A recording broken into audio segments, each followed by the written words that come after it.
ఓం గంగణపతే నమ. క్రీం మహాకాళికాయ నమ. ఐం సరస్వత్యై నమ. శ్రీమాత్రే నమ. ఓం నమ శివాయ. శివాయ గురువే నమ.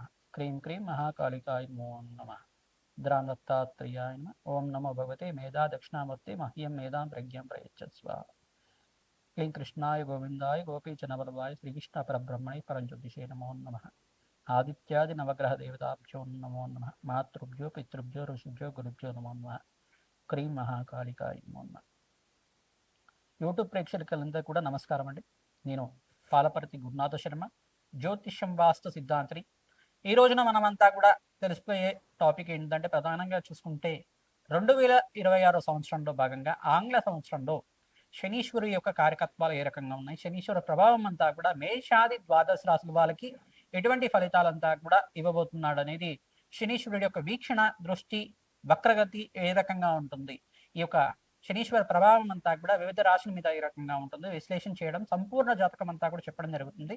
గోచార చక్రవశాత్తు అంతా కూడా సంపూర్ణ విశ్లేషణ అంతా కూడా 2026 ఫలితాలంతా కూడా ఆంగ్ల సంవత్సర ఫలితాలంతా కూడా జనవరి నుంచి డిసెంబర్ దాకా వివిధ గ్రహాల యొక్క స్థితిగతి ఈ రకంగా ఉంటాయి.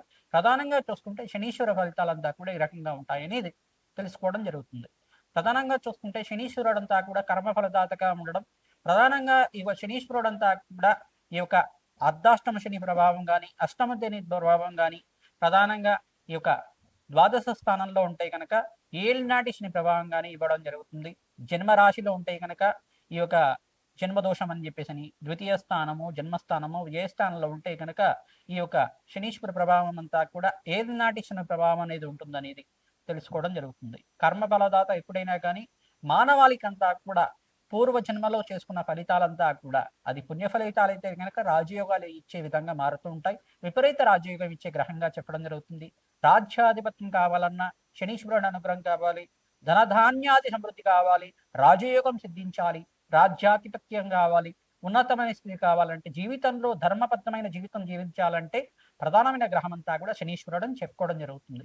ప్రధానంగా ఎవరైతే ధార్మిక జీవితం అంతా కూడా పుణ్యవంతమైన జీవితం జీవిస్తుంటారో వాళ్ళకంతా కూడా ధర్మ ఫలితాలు ఇచ్చే విధంగా, పుణ్య ఫలితాలు ఇచ్చే విధంగా, న్యాయప్రదంగా ఉండే జీవితం అంతా కూడా యోగకరంగా ఉండే విధంగా శనీశ్వరుడు అంతా కూడా న్యాయ నిర్ణేతగా ఉండి పుణ్య ఫలితాలు ఇచ్చే విధంగా మారుతూ ఉంటారు. ప్రధానంగా చూసుకుంటే శనీశ్వరుడు అంతా కూడా కర్మ ఫలితాలు, ఎవరైతే కనుక దుష్కర్మలు చేస్తే ఆ ఫలితాన్ని కూడా ఇక్కడే అనుభవించే విధంగా చేస్తారు. ఈ యొక్క పుణ్య కార్యక్రమాలు చేసుకుంటే కనుక, దైవ చింతన దైవభక్తి ఉంటే కనుక వాళ్ళకి అఖండమైన పుణ్యయోగాన్ని, విపరీత రాజయోగాన్ని, ఆనందమైన జీవితం తీయడానికి, వంశాభివృద్ధికి కారణమవుతారు శనీశ్వరుడు అంతా కూడా. కర్మఫలదాత ఇచ్చే ఫలితం అంతా కూడా అఖండమైన పుణ్య ఫలితాలు ఉంటాయి. ఈ యొక్క శనీశ్వరుడు యొక్క మార్పు అనేది ప్రధానంగా చూసుకుంటే స్థిరంగా ఉంటుంది. ఎక్కువ 2.5 సంవత్సరాల దాకా ఒక రాశి నుంచి ఇంకో రాశికి మారడం జరుగుతుంది. స్థిరత్వంగా మందగమనుడు అని చెప్తారు. ప్రధానంగా చూసుకుంటే నిదానంగా నడిచేవాడు. ప్రధానంగా శనిచ్చరాయై నమః అంటే శనీశ్వరుడు అని చెప్పేసి అంటే కనుక నిదానంగా నడిచేవాడు అని చెప్పేసి అని మందగమనుడు అంటారు. అయితే శనీశ్వరుడు అంతా కూడా ప్రధానంగా ఛాయా మార్తాండ సంభూతుడిగా చెప్పడం జరుగుతుంది. సూర్య భగవానుడి యొక్క పుత్రుడిగా, న్యాయ నిర్ణేతగా, న్యాయ ధర్మ ప్రధానమైన జీవితం జీవించే విధంగా, మానవాళికంతా కూడా కర్మ ఫలితాన్ని అనుభవించే విధంగా, మోక్ష జ్ఞానాన్ని ప్రసాదించే విధంగా, రాజయోగాన్ని ఇచ్చే విధంగా ఎటువంటి ఫలితాలంతా కూడా ఇవ్వబోతున్నాడు 2026 ఫలితాలంతా కూడా విశ్లేషణ చేయడం జరుగుతుంది.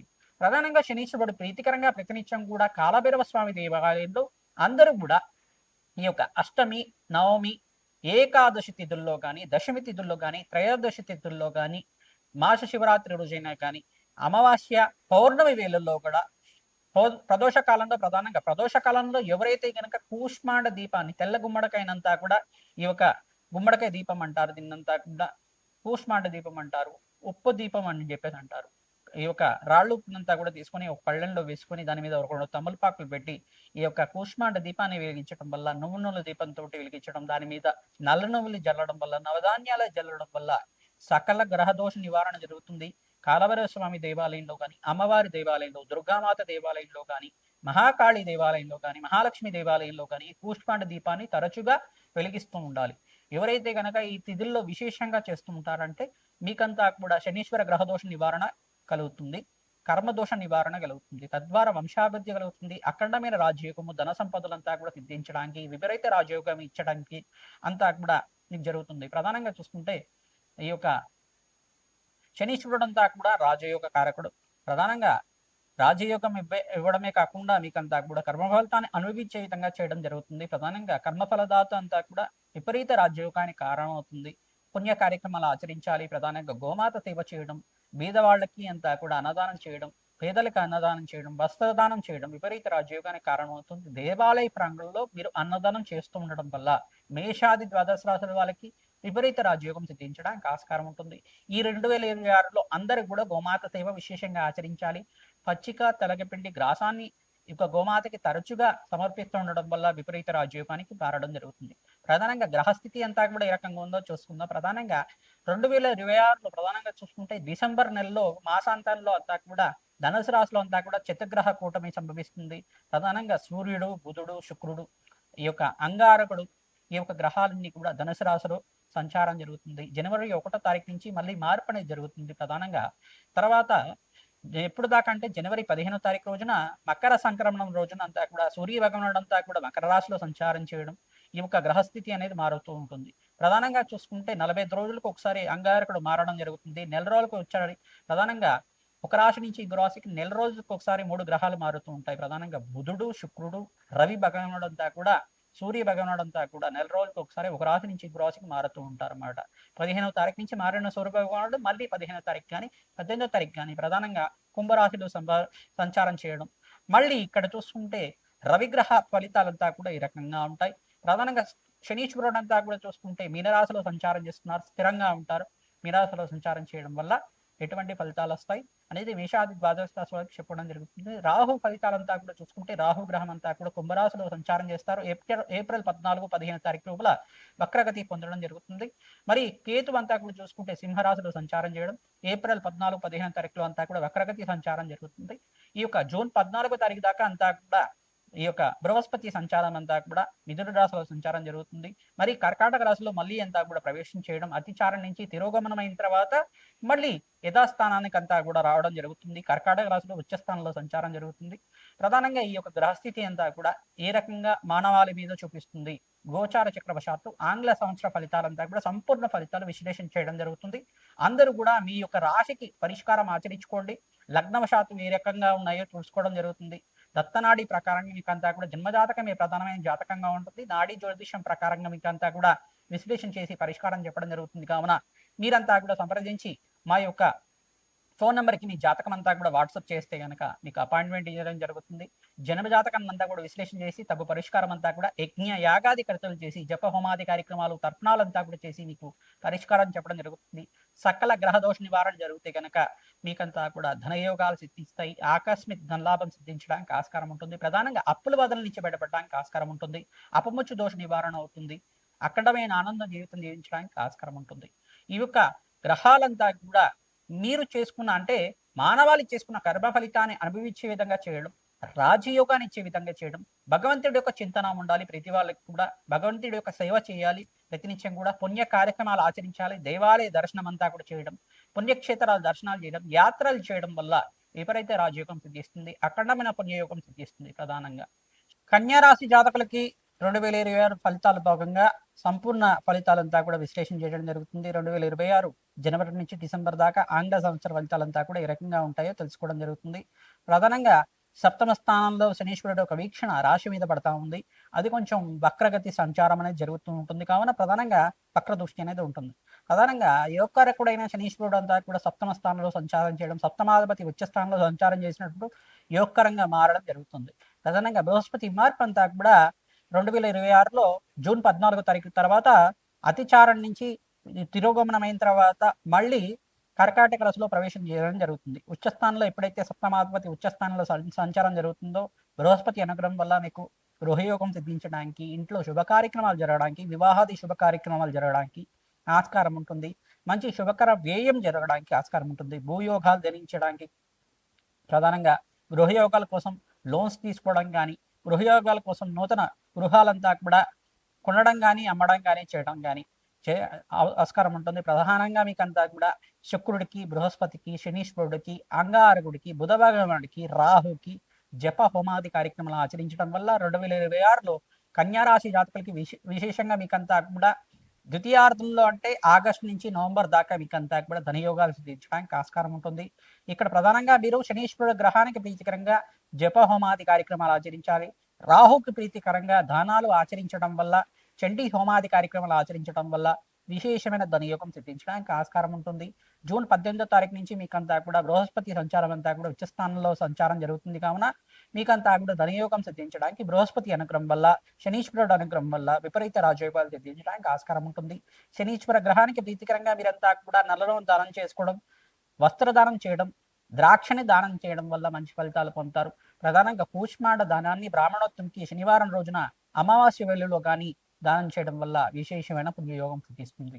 విదేశంలో స్థిరత్వం లభించడానికి జూన్ 14వ తారీఖు నుంచి డిసెంబర్ దాకా మంచి యోగాలు సిద్ధిస్తాయి. విద్య కోసం మంచి లాభాలు గణించడానికి ఆస్కారం ఉంటుంది. విద్యార్థులకు కూడా మంచి కాంపిటేటివ్ ఎగ్జామ్స్ లో మంచి ఉత్తీర్ణులు అవడానికి ఆస్కారం ఉంటుంది. విశేషంగా మీరంతా కూడా బుధ భగవానుడికి జపాలు దానాలు చేసుకోవడం వల్ల మంచి ఫలితాలు పొందుతారు. బృహస్పతికి, శుక్రుడికి, బుధుడికి, అంగారకుడికి అంతా కూడా జపాలు చేసుకోవడం వల్ల మంచి ఫలితాలు పొందడానికి ఆస్కారం ఉంటుంది. విశేషంగా సరస్వతి దేవి దేవాలయంలో పరవణాన్ని నివేదన చేయడం వల్ల విద్యలో ఉన్నతమైన స్థితి కలగడానికి, మంచి మార్కులతోటి పాస్ అవ్వడానికి ఆస్కారం ఉంటుంది. కావున కాంపిటేటివ్ ఎగ్జామ్స్ చేసుకునే వాళ్ళు మంచి ఫలితాలు పొందుతూ ఉంటారు. గవర్నమెంట్ రంగంలో ఎవరైతే కనుక మంచి ఫలితాలు పొందడానికి ప్రయత్నం చేస్తున్నారో మంచి రాజయోగం సిద్ధించడానికి ఆస్కారం ఉంటుంది. పొలిటికల్ రంగంలో వాళ్ళకు కూడా విపరీత యోగం సిద్ధించడానికి, రాజయోగం కలిసి రావడానికి ఆస్కారం ఉంటుంది. ఐటీ రంగంలో వాళ్ళకి ప్రధానంగా చూసుకుంటే మంచి లాభాలు గడించడానికి ఆస్కారం ఉంటుంది. విశేషమైన ధనయోగాలంతా కూడా ఆగస్టు నుంచి నవంబర్ లోపల, జూన్ 14 తర్వాత బృహస్పతి మార్పు వల్ల మీకంతా కూడా ఆకస్మిక ధనలాభం సిద్ధించడానికి ఆస్కారం ఉంటుంది. విశేషంగా మీకంతా కూడా స్థిర ఐశ్వర్యం లభించాలి అని చెప్పేసి అంటే రాజశ్యామల యజ్ఞాధికృతులు కానీ, లక్ష్మీ కుబేర శాంతి హోమాది కార్యక్రమాలు కానీ, చండీ హోమాది కార్యక్రమాలు కానీ తరచుగా మీరు చేసుకుంటూ ఉంటే కనుక జన్మజాతకంలో గ్రహదోష నివారణ కలిగి మీకంతా కూడా జగన్మాత అనుగ్రహం వల్ల, మహాశక్తి అనుగ్రహం వల్ల మీకంతా కూడా ధనయోగాలు సిద్ధించడానికి ఆస్కారం ఉంటుంది. విశేషంగా వ్యాపారంలో మార్పులు జరగడానికి ఆస్కారం ఉంటుంది. ఆక్వా రంగంలో వాళ్ళకి కానీ, వ్యవసాయం చేసే వాళ్ళకైనా కానీ మంచి ఆకస్మిక ధనలాభం సిద్ధించడానికి ఆస్కారం ఉంటుంది. స్థిరైశ్వర్యం సిద్ధించడానికి దేవాలయంలో మీరంతా కూడా అన్నదానం చేయాలి, మంచి ఫలితాలు పొందుతారు. గోమాత సేవ ప్రతినిత్యం కూడా ఆచరించిన వాళ్ళకి గోమాత అనుగ్రహం వల్ల ఆకస్మిక ధనలాభం, మహాలక్ష్మి స్థిరత్వం లభించడానికి ఆస్కారం ఉంటుంది. అష్టైశ్వర ప్రాప్తి లభించడానికి ఆస్కారం ఉంటుంది. శ్రీమాత్రి నమః. 2026లో ప్రధానంగా ఈ 4 రాశుల వాళ్ళకి విశేషమైన ధనయోగాలు సిద్ధించడానికి ఆస్కారం ఉంటుంది. విపరీత రాజయోగం సిద్ధించబోతుంది. ఈ రాశి వాళ్ళు ప్రధానంగా చూసుకుంటే మేషాది ద్వాదశ రాశుల్లో 4 రాశి వాళ్ళకి విశేషంగా ధనయోగాలు సిద్ధిస్తాయి. ప్రధానమైన రాశి ఏంటిదంటే కుంభరాశి జాతకులు విశేషమైన ధనయోగం సిద్ధించడానికి ఆస్కారం ఉంటుంది. ప్రధానంగా బృహస్పతి సంచారం అంతా కూడా రాజయోగ కారణమవుతుంది. ప్రధానంగా శనీశ్వరుడు అనుగ్రహం వల్ల ధనయోగ కారకుడు అవుతాడు. ప్రధానంగా అనంతమైన ధాన్యాది సమృద్ధి కలగడానికి ఆస్కారం ఉంటుంది. అష్టైశ్వర ప్రాప్తి కలగడానికి ఆస్కారం ఉంటుంది. జూన్ 14 తర్వాత మీకు అంతా కూడా ధనయోగం సిద్ధించడానికి రాజయోగ కారణమవుతుంది. మళ్ళీ ఇక్కడ వృషభ రాశి జాతకులకు కూడా ధనయోగాలు సిద్ధించడానికి ఆస్కారం ఉంటుంది. ప్రధానంగా మీకంతా కూడా ధన ప్రాప్తి కలగడానికి, ఆకస్మిక ధనలాభం కలగడానికి ఆస్కారం ఉంటుంది. శుక్రుడు బృహస్పతి అనుగ్రహం వల్ల ధన ధాన్యాది సమృద్ధి కలుగుతుంది. లక్ష్మి కటాక్షం లభిస్తూ ఉంటుంది. ప్రధానంగా మిథున రాశి జాతకులు కూడా ఈ రాశిలో మీకంతా కూడా ధనయోగ ప్రాప్తి కలగడానికి ఆస్కారం ఉంటుంది. విశేషంగా నూతన వ్యాపారంలో పెట్టుబడి పెట్టుకోవడానికి, ఫైనాన్షియల్ రంగంలో వాళ్ళకి ఆస్కారం ఉంటుంది. అష్టైశ్వర ప్రాప్తి కలగడానికి ఆస్కారం ఉంటుంది. ప్రధానంగా చూసుకుంటే ఇక్కడ కన్యా రాశి జాతకులకు కూడా విశేషమైన ధనయోగం సిద్ధించడానికి ఆస్కారం ఉంటుంది. ధన ధాన్యాది సమృద్ధి కలగడానికి జూన్ 14 తారీఖు నుంచి నవంబర్ 24 తారీఖు దాకా అష్టైశ్వర ప్రాప్తి కలగడానికి ఆస్కారం ఉంటుంది. ధన ధాన్యాది సమృద్ధి కలుగుతుంది. మేషాది ద్వాదశ రాశుల్లో ఈ 4 రాశుల వాళ్ళకి విశేషమైన ధన ప్రాప్తి కలగడానికి ఆస్కారం ఉంటుంది. మరియు కర్కాటక రాశి జాతకులకు కూడా బృహస్పతి సంచారం అంతా కూడా రాజయోగంగా మారబోతుంది. విశేషమైన ధనయోగం కలగడానికి ఆస్కారం ఉంటుంది.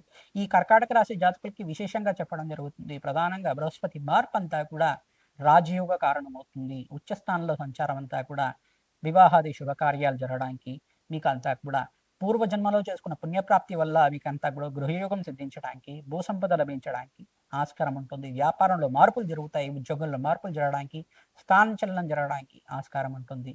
అమ్మవారి అనుగ్రహం వల్ల మహాలక్ష్మి కటాక్షం అంతా కూడా లభిస్తూ ఉంటుంది. శ్రీమాత్రే నమః.